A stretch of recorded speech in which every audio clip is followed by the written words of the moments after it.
So you must have tried the list, and obviously our list topic is not over yet, and we are going to do many things using list. Okay. So today we are going to find out the programs, or we are going to write down the programs, or we are going to just have a look at on some programs using list. Okay. And by now, I suppose, yeah, in the last tutorial we talked about the pop, clear, remove, del functions.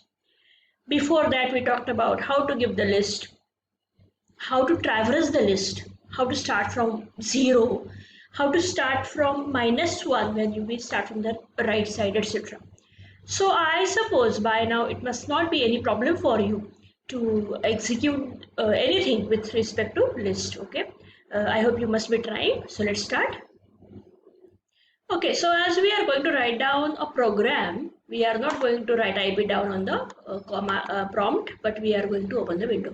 Okay, so here we are going to find out the number of elements in the list. Okay, and obviously I have written few programs, so it will be easier for me to tell you everything from the at the beginning, and then in the later program it will be easier for me to take more programs. Okay, so here you can see for a equal to 1 2 3 4 5, this is the list given, so that is the declaration of the list. Fine. So if suppose I want to give along with it the comment, I can give it. So yeah, and then for I in A, I suppose you remember, but how does the I work? How does the for loop work? So how would I work? I would take first element, later on to second element, later on third element, until all the elements are taken and traversed. Okay, so as and when it is not going to get any element, it will stop. Fine. So in this manner it works. So let's execute the same.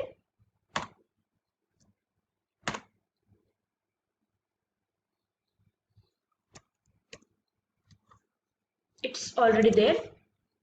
Okay, I gave the program name as list4, and you can see here the output would be in this manner 1 2 3 4 5, and it would be printed one after another. Fine. So in this manner you can see. So this is print of I. But suppose if I give it in this manner,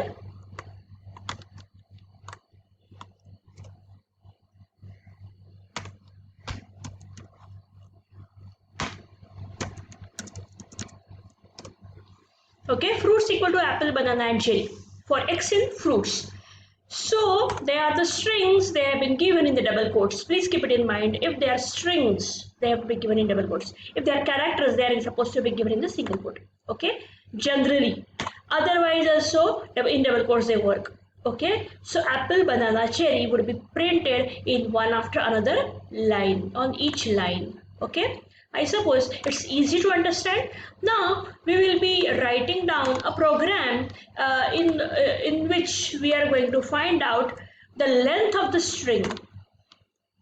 Okay, so if suppose I would give here the comment, I suppose you know these comments very well, and just write a program to find out the element of the string, and if suppose I give here Python.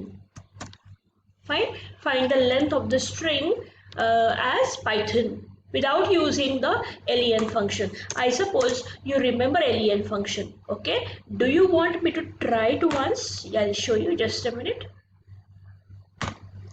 You can see here len of Python. Yeah, I'm giving it in the single quote. Still it will work. Fine. 1 2 3 4 5 6. But if I give here length of Python, then also it will work. Fine. So, but generally that's what I told you prior, that when you give single character, it is to be given in the single quote, and when you are giving the string more than one character, then give it in the double quotes, but otherwise it works. So we are going to find out without using len function. So here a equal to, I want to give the word as Python, count equal to 0. For I in A, because why count equal to 0? Because I don't know what is the count initially. because what user will enter that I don't know, right? So here count equal to 0 for I in A. So for I in that Python, it is going to read all the elements or the characters of Python. Okay, so for I in A, okay, first it will read P, letter Y, letter T, after that H, etc. And that many times, yeah, I want it to rather I want it to count. Okay, if you want it to be printed, then you will have to give here print I2. Okay, and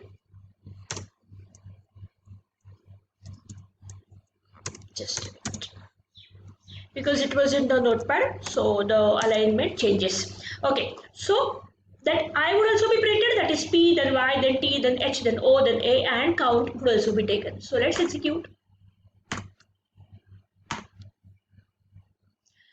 Can you see here? Once it prints P, it shows me 1. Later on it shows Y, it shows me 2. Later on it prints T, later on it shows me 3. What is the meaning of this? It is going to print this, okay, and count also. What do you mean by count here? Initially count is 0. Count is nothing but I am going to take the sum at the end, okay, how many elements are there. So here it would be P would be 1, letter 2, letter 3. So count is my variable having 0 as a value at the beginning. If I don't give it here, this particular statement, it will give me the undefined variable. So count equal to count plus 1. Every time as it goes into the loop, I want it to count. Okay, P आ गया उसको count कर लिया, Y आ गया उसको count कर लिया, T आ गया उसको काउंट कर लिया. That would be count equal to count plus 1, and then print count. Fine. Now, is it necessary that I'm going to give always the value from user? No, not at all. So I would give here hash, and then I'll write what was it? A equal to input. Int of input की जरूरत नहीं है, because here it's a string. Enter the string. Sorry, it's A, not 0. Okay, and let's run it.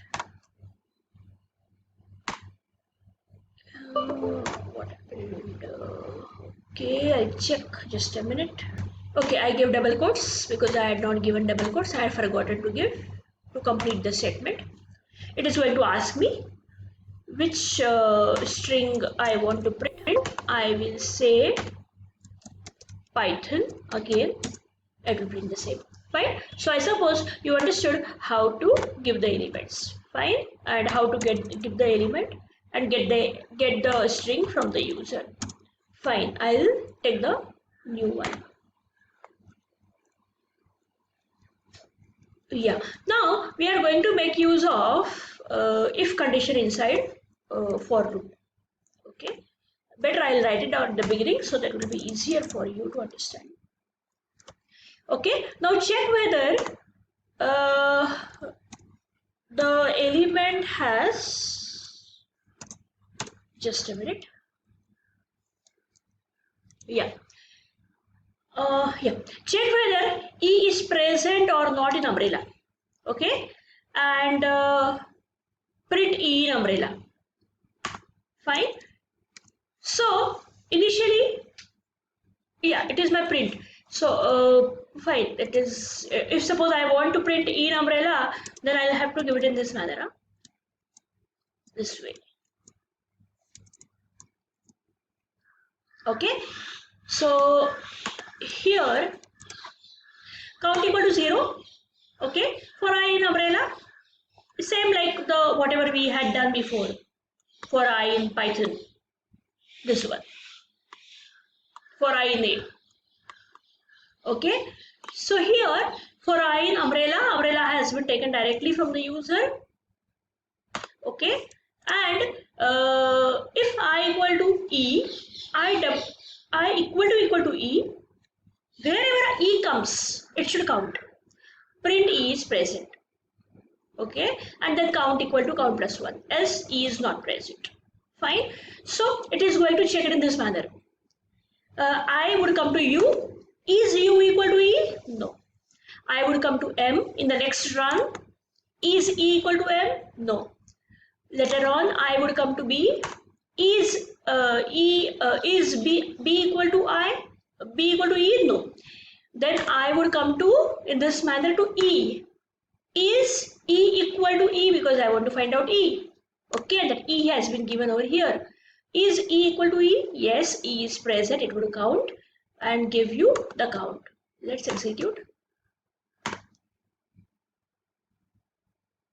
Okay, you can see here E is not present, somewhere E is present. Fine. In this manner, it prints that and then it works. Okay, so we can use if condition. So why we have used if condition? To check the condition, to check the element whether E is present or not.